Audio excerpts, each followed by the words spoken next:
We are considering the classes which are 60 days, 60 classes, and if I have to be very clear about the particular time period that you are left with, then just the month left, because March is just about to end, then you are left with the month of April.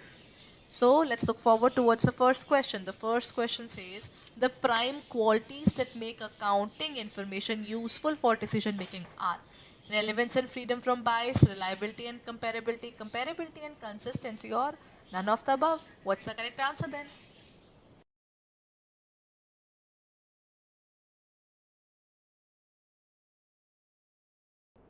The primary qualities that makes accounting information useful: relevance, reliability and comparability and consistency, or none of the above.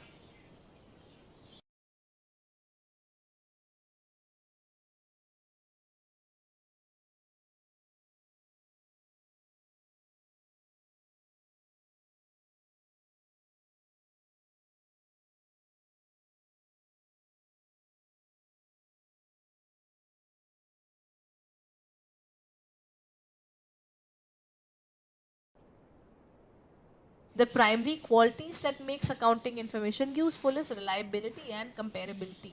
See, the point is, the I what I strongly believe in terms of accounting area is, na, if I ask you that is actually the amount 10,000, then what you'll do? You'll bring out the voucher and say this is actually 10,000. The person deposited 10,000 only. You have a particular point of reliability in terms of the things, na? And at the same time, if I say in the previous year in the books of accounts it was written as this expense, in this year are we changing it?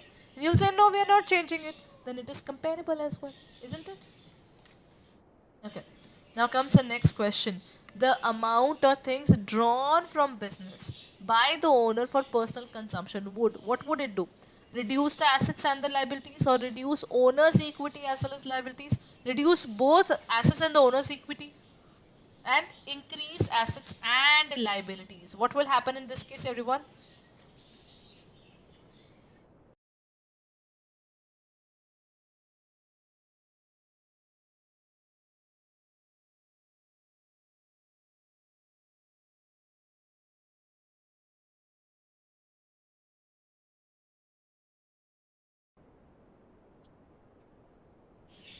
If I talk about the reduction in terms of the um, amount, in terms of taking the money out of the business, it is drawings. It is considered as drawings. Drawings basically would mean if I take the cash out of the business, what will happen? If I take out the cash from the business, the things that will happen is number one, uh, I will lose an asset because I'm losing cash withdrawn, and I'm also losing equity, everyone. In terms of equity, what is happening? In terms of equity, the withdrawn amount would be shown there, right? That is equity for us. So this withdrawn amount would be taken away from the capital. Capital minus drawings.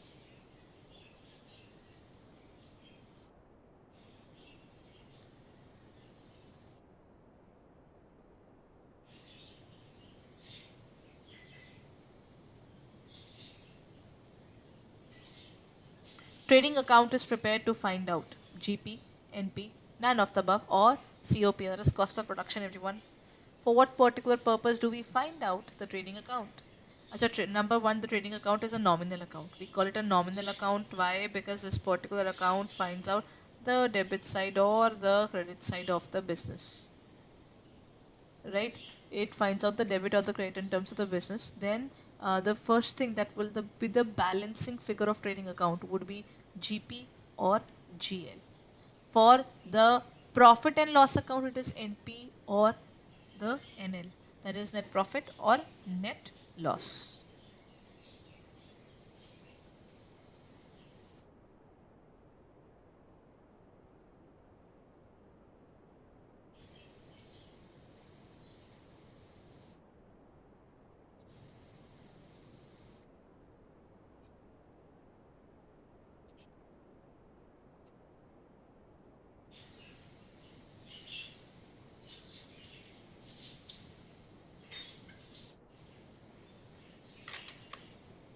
The correct answer is GP or GL. Next point. preliminary expenses are shown in the balance sheet as under?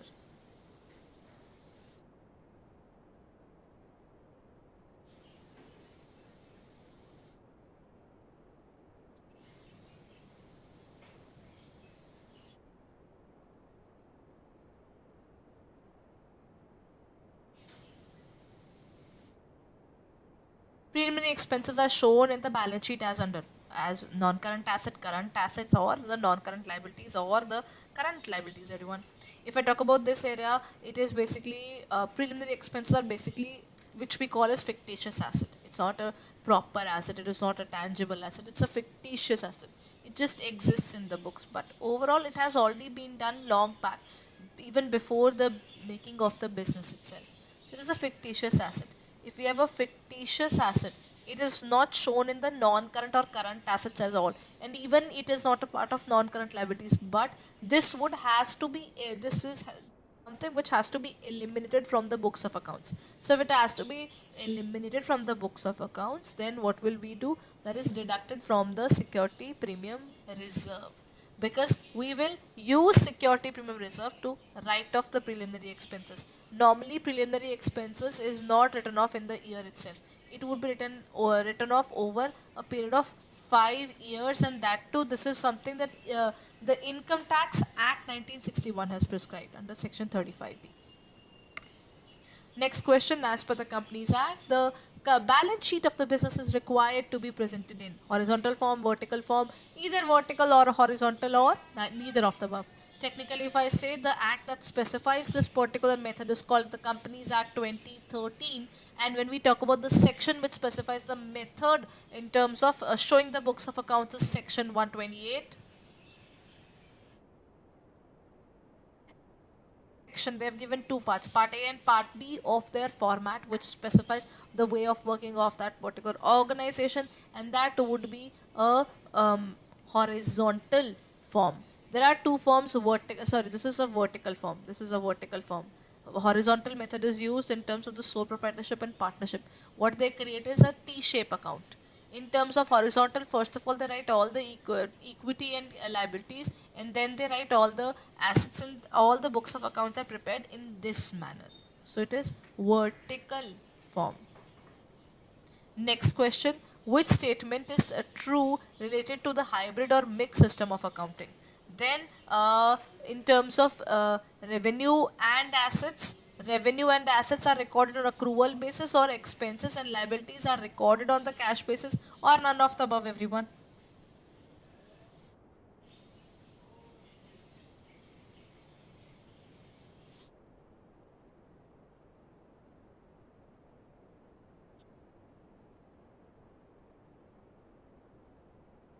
Okay, in terms of which statement is true related to hybrid or mix is basically the method which is used in terms of both accrual as well as the cash basis. So, in terms of revenue and assets are recorded on cash basis, revenue and assets are recorded on accrual basis, and expenses and liabilities are recorded on the cash basis, or none of the above.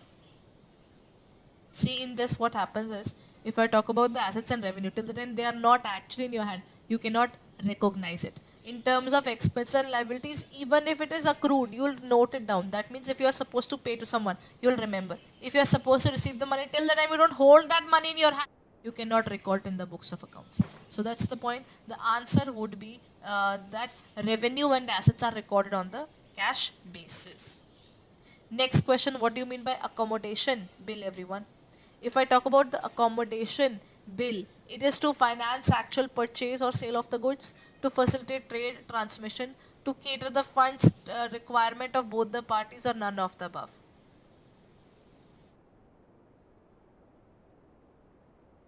See, under the bills of exchange, these bills are basically used to mutually help each other. See, the point is, in terms of the business, sometimes you don't have any asset to keep as a security and get loan.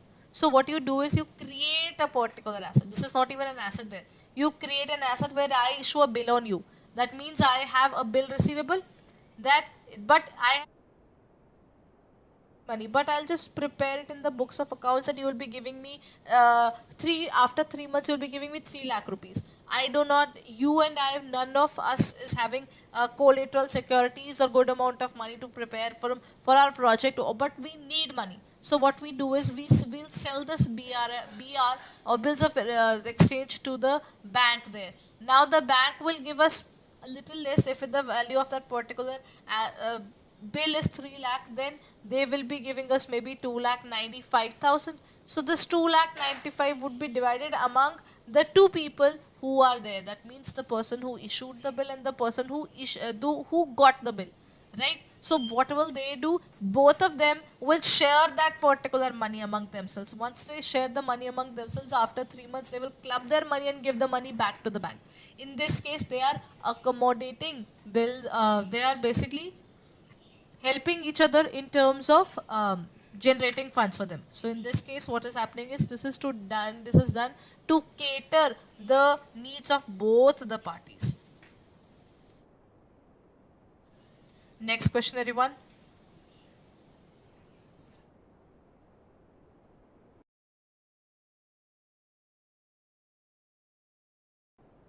Next question says, when we are calculating earning per share, both equity and preference shares are there. Then preference share is deducted from NP, equity is deducted from NP, or both A and B, or none of the above. Technically, when we are trying to find EPS, if both equity and preference is there, first of all, earning per share is not related to the amount that the preference share receives. It is the equity shareholder who is the ultimate scavenger of this particular business, or also this is something we can specify in terms of the working. If I say earning per share can be defined as something where we specify the books of accounts in terms of whatever amount individual and equity shareholders getting, and we'll try to increase it further. So in this case, whatever amount they are getting should be taken. Preference share is deducted from the NP. First of all, whatever the profit is, the net profit, we will reduce it from the preference dividend would be reduced from the net profit, and whatever we are left is called the NP, which is available for equity shareholders. Equity shareholder, even from this amount they'll save money, and the remaining would be used for the dividend which is given to them, because everybody wants reward for their business now. That is what will happen in this case. Next question. The other name for return on proprietors funds is return on shareholders investment. It is return on net worth or return on shareholders funds, or all of the above. What's the correct answer, everyone?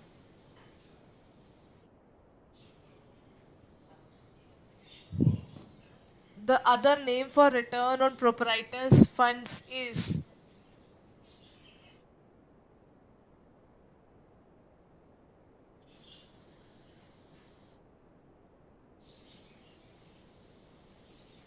return on funds is proprietors funds is whatever the businessman has invested in the business, and what is the return he's getting. First one is shareholders investments, it's the same point. Then in terms of net worth, how can we specify? Net worth can be something that is the total amount which is invested by the owners of the organization. Again, shareholders. Return on shareholders funds is also the same. So all these three refers to return on investments. Then what is the format? That is net profit after tax divided by proprietor's capital multiplied by 100. Next point, the current ratio is stated as a crude ratio, because why do we specify the current ratio to be a crude ratio? It measures only quantity of current assets, it measures only the quality, both A and B, or offerings dimensions.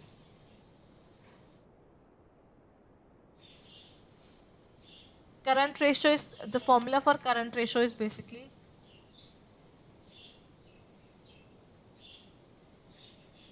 CA upon CA. In terms of the ideal ratio is basically 2 is to 1. In terms of books, it's 2 is to 1. But in the practical world, especially in the banking sector, whenever CMAs are being provided now, then it is always 1.33 is to 1. So the correct answer, as per the ideal ratio in terms of the books and IIBF and everything else, it is 2 is to 1. So Current ratio is the ratio where what is the proportion of CA up over the CL. So in this case, the correct answer is it measures only the quantity of current assets. It never looks at the quality. This is one of the inherent limitation of accounting itself. It is always looking at the quantity, not the quality.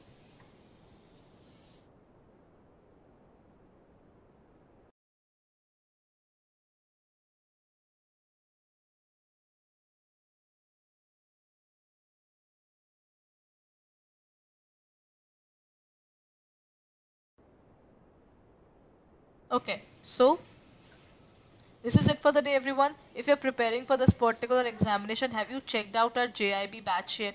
Our last batch has already arrived. So if you're preparing for JIB, then kindly do not delay. And make sure you are also going through our YT sessions, because in each and every YT session, we are covering more and more details of the examination and more and more MCQs. So what you can do is you can check out our website for further details. So let me give you a brief of what exactly we are offering in terms of the JIB examination.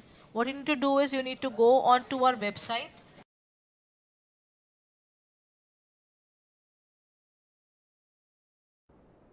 If I come to this area, that is www.247.com. That's our official website.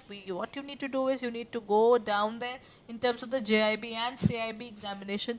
Just look forward towards the JIB 2023. See, the days are counted. It's already 30th of March. So we have got these questions. Will we be able to cover it up if I start today? I would never misguide you and say, no, you can cover it up. It's of no you. It is of no problem there.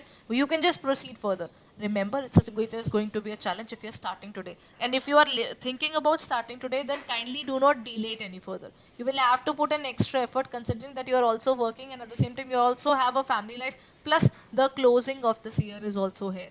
Plus, you will also be involved in the auditing period in the month of April. So technically, you are having hardly 15 more days of effective study, and that too you will be doing that with work that you are doing. So technically, if you're looking forward to it, then kindly do not uh, delay anymore. If you're looking forward towards a syllabus batches, it's there. There is a JIB selection batch, English medium. It has just started on March 14 there. So this particular batch was just started in 15 days back. So you haven't missed a lot. You'll be still be able to cover the batches, and the timings are as follows. That is 7 to 8 p.m. is there, 9 to 10 p.m. classes there, 8 a.m. to 9 a.m. classes there, as well as 6 a.m. to 8 a.m. classes for PPB there.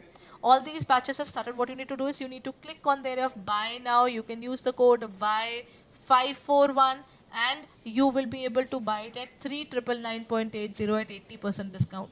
This particular thing is only for the selection batch. That means you'll be covering the syllabus in this area. But if you are looking forward towards a better way of working in the business there, in the area of your studies, so what can you do?